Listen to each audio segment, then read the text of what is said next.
everyone, welcome to this week's video. This week is going to be a little bit different. Instead of talking about a regular craft, this month during story time we've been talking about hobbies a lot, and one of my hobbies is actually rock collecting. I really enjoy it a lot, so we're going to talk a bit about collecting and interesting ways to get into it and maintain that as a hobby. So, here I have some of my favorite rocks I decided to bring today. And these are actually pretty cool. And here what we have, and we do have these in case you want to start collecting rocks yourself, we have these sheets that you can fill out to remember what is what, because believe me, it is very easy to forget what everything is. So, it asks you, what kind of rock is this? Where did you find this rock? What color is this rock? How big is this rock? And what texture is this rock? So I thought it'd be kind of interesting to kind of walk you through to how you can use this as a guide to figure out which is which. So first off, we'll start out with one of my favorite rocks. It is called Adventurine. I got it as a gift, but if you find it somewhere or buy it somewhere, it's kind of cool to be like, yeah, I got this from New York or Arizona or wherever you found it from. It is a slightly translucent green, so already green kind of narrows it down to these two, and it is about the size of a quarter and smooth. So both of these seem kind of similar, except the thing is this one is not translucent at all. This one is. I do not have a light to hold up to it, but it is slightly translucent when you hold light up to it, and it is called Adventurine. It is a very, very pretty shade of green. So, see, that's how easy it is to figure it out. Next is malachite. I got it off of Etsy, and it is opaque green, so you can't see through it, and it has some stripes of white on it as well. So that is this one. This is malachite, one of my favorite. And see, it does these cool like circular patterns all the way through it. And like there's one right there. It's not as well pronounced, but it's still definitely very cool. Next we have one called carnelian. And it is translucent, like an orangish with red on it. And it's also about the size of a quarter and smooth. So that would be this one. And once again, you can tell a bit more that this one's a bit more translucent. And it has those really cool like splotches of red. Definitely very, very pretty. After that on here, there's amethyst. It's clear and purple, so that would definitely be this one. Amethyst is a very common, very pretty rock. Next is rhodonite, and this one is definitely very interesting. It's brown, pink, and black, so it has a lot of different colorations, and of course every one you find will be totally different. One could be almost all pink or brown. It's just a really, really cool looking rock. See, there are like stripes going through it. It's quite unique, and I like it a lot. So then after that, we have what's called blue aragonite. And aragonite also comes in a lot of different variations, but this one, if you look, there's some like pink there. It's got these really pretty like sky blue or like robin's egg blue kind of like speckles in it with these dark blue or black specks in as well. And some like brown, more like tan brown pieces. It's definitely very, very cool as well. And then next on here, we have one of my personal favorites, petrified wood. So petrified wood is actually wood that was buried like thousands of years ago, and over time it turned into this rock.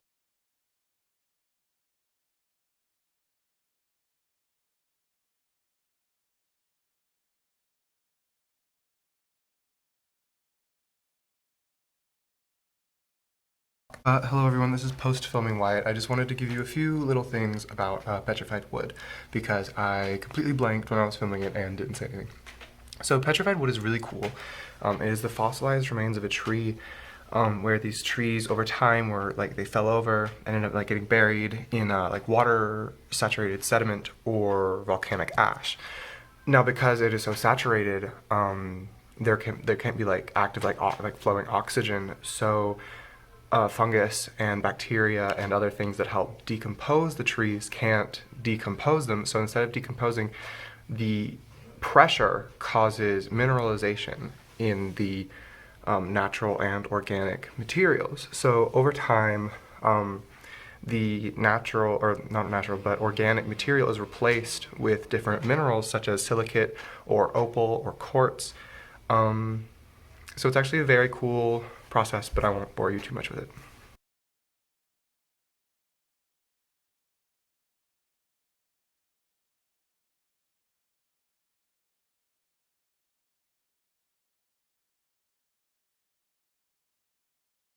I got this actually from all of this. This is all petrified wood.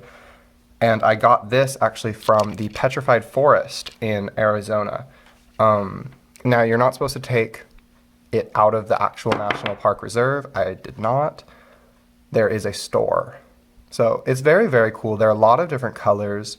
And see, this one actually still has like the bark. You can see where that is. So that's definitely very cool. And they all look totally different. But it's usually like a red. They're like this one right there. It almost looks like it's kind of bluish, but it's definitely very, very pretty. A very cool kind of thing. And it is, once again, one of my favorites, especially because I got this about 8 years ago on a trip to Arizona. So this one's pretty cool to me. So next, what I have on here is clear quartz. Quartz is a very common rock, but it's so pretty. And then we have rose quartz. It's a clear and pink. Once again, very pretty. And last but definitely not least, this is a piece of raw opal. So opal is one of those fancy stones that people get like expensive necklaces and bracelets and rings made out of. It's actually the birthstone of the month of October. So that's pretty cool, but it is definitely one of my favorites. Now, enough about that. Let's talk about collecting in general. Why would you want to start a collection? Well, I started collecting rocks because I think they're pretty, I think they're really cool, and I like to get some where I buy 2 of them and give one to a friend, so then we both have one. All of these, not quite all of them, but I know these were all purchased in double, and I gave one to a friend. And I think that's really cool. So you can start collecting for many reasons. If it interests you, because it really interests me, like the different variations in them and how they're all different. Because these are the same kind of thing, but they don't really look the same. So some different kind of examples of things you can collect. There are rocks, musical records. I have a lot of those. Trading cards, etc. You might want to start collecting because you want to remember something. Like this came from Arizona, and that's a really cool story. But also, like, different states have different kind of things you can collect, like collectible tea sets or plates or whatever. Some people collect license plates that they find. Or, like, you could start collecting things because you're just like a fan of something. So that could be like baseball cards, Pokemon cards, whatever other kind of, or like musical memorabilia of like a certain artist. Collecting can be pretty cool. So when it comes to organizing a collection, there are a bunch of different ways you can do that. A really good way is actually like making a list like this, which we have these sheets. So if you come by this Saturday, you can pick one up for rocks. This is my sister's rock collection, and she has it in this box. So if you look in here, they are all in their own little compartment, and then from there you can make a list, or even like put like a label up in the top of this lid to show where each of them go. This one is turquoise, so that's really cool. But so definitely these boxes, they're pretty cheap. They have them in like Walmart, Target, probably even like the dollar store. And they make it very easy.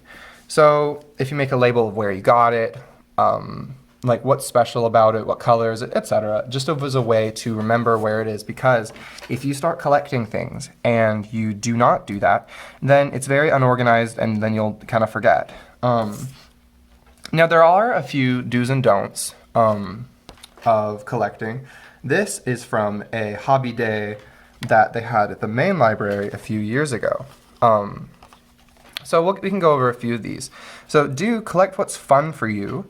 Make sure you spend your money wisely. I know I collect rocks and records, and those are two things that get very expensive very easily. So I've really got to be careful not to spend too much and to kind of do it along and long and get what I think is going to be really special to me. So definitely spend your money wisely. And along with that, collect gradually, because once again, collecting things can be pretty expensive, especially when you get into more rare stuff. So make sure you pick out things that's like, they're really cool to you and that you want to keep up with. Don't just be like, oh, I want to do this and then spend $100 on something that you're going to lose interest in. So trading to improve your collection can be actually quite cool if you have other friends that do Pokemon cards like my younger brother does, or baseball cards or rocks. You can be like, hey, I have this really cool one, do you want to trade? And then you can grow your collection and then kind of have a cool story as to where that came from. So what I said earlier is keep your collection nice, neat, and organized. So you definitely want to do that. I know what each of these are, and I keep them in this little bag because I like to keep them in my backpack to show people. And then you can also think up creative ways to keep up your collection. So you can do that by buying online, like go on like a special trip, or trading with your friends. That kind of goes with that too. So don't do these things. Don't keep your collection untidy and unorganized, because if you do that, it'll get messed up. You might lose interest or just like forget what the things you have are. Don't buy anything if you are younger. Don't like use your parents' credit card to buy something. That's not a good thing. Don't treat your collection poorly. So if you just kind of throw it around, whatever, they're going to get messed up and it's not going to be as cool anymore.